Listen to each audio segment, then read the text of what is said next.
think name Ulkamu. He was very wise.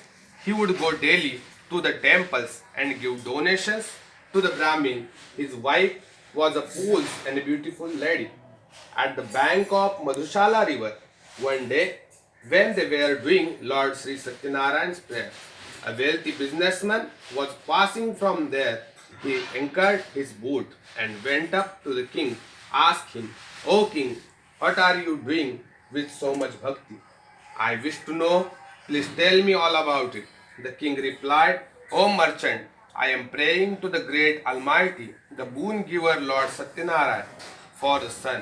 The merchant, on his hearing this request to the king, tell him all about the fast and prayer he was childless too. The king told him the full details of the prayer and fast. After hearing all the details, he decided in his mind to keep this fast. The merchant then left homewards. On reaching home, he told his wife Leelavati all about the fast and prayer and said, "Will you do this fast when you get a child?" One day, with the grace of Lord Satyanarayan, his wife became pregnant. In 10 months' time, she gave birth a beautiful daughter. They named her Kalavati. Days passed by. One day, Leelavati slowly and sweetly reminded her husband about the prayer and fast and requested him to fulfill his promise. The merchant told his wife that during the time of Kalavati's wedding, it would be too easy to observe the same, for at the moment he was busy in his business, so saying he left for his business trip to various villages.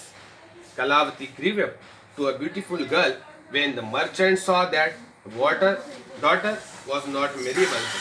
He called that matchmaker and requested to him to search an equal match for his daughter. Hearing the merchant's request, the matchmaker reached Kanchannagar. For there he brought the proposal of young handsome boy. The merchant liked the proposal, for the boy had all qualities too. He then spoke to the boy's parents and fixed his daughter's marriage. The marriage was done with all religious ceremonials and rituals. Unfortunately, the merchant forgot all about his promise to do Lord Satyanarayan's prayer and fast. The Lord got angry at the false promise made by the merchant. The merchant, after a few days, left for his business trip with his son-in-law.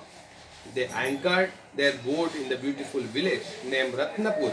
In those days, King Chandraketu used to rule the village. The Lord was angry with the merchant for the false promise made by him, and so he wanted to teach him a lesson. One day, the thieves robbed the well of the king and they went to stay where the merchant was staying. Seeing the guards following them, they left all the loot over there and hid themselves. When the guards reached the merchant's place, they saw all the king's wealth, thinking them to be robbers. They handcuffed the merchant and son-in-law and took them to the king and told him that they were responsible for this land. The king, without questioning or listening to them, ordered to put them in a dark cell in a prison. Due to Lord Satyanarayan Maya, nobody heard them. Even their wealth was confiscated by the king.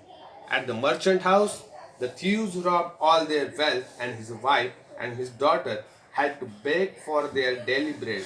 One day, begging for food, Kalavati reached Brahmin's house, where the time of Lord Satyanarayan Puja was going on. After listening to the prayer and taking the prasad, she left for home. By that time, he had become dark. Leelavati was worried. She asked her daughter Kalavati, "Why are you late?" To which Kalavati told her mother, "O mother, today in a Brahmin house I heard a prayer. By doing this prayer and fast, all your wishes get fulfilled." On hearing this, Leelavati started doing all this preparation for the prayer of Lord Satyanarayan. She did the fast and prayer and asked the Lord for forgiveness and prayed that her husband and her son-in-law should return home safely. Lord Satyanarayan was pleased with and the prayer and fast. One day he told King Chandraketu in his dream, "O king, you must release the merchant and his son-in-law from the dark cell. Tomorrow morning, give them wealth and set them free. If you do not do this so, your kingdom will be destroyed. In this morning, the king called the court people and told them about the dream. The court people, after hearing about the dream, came to the conclusion to the free the merchant and his son-in-law. They asked the guards to bring the prisoners from the dark cell. King Chandraketu gave them the good clothes, all their wealth, and plus some more, and set them free.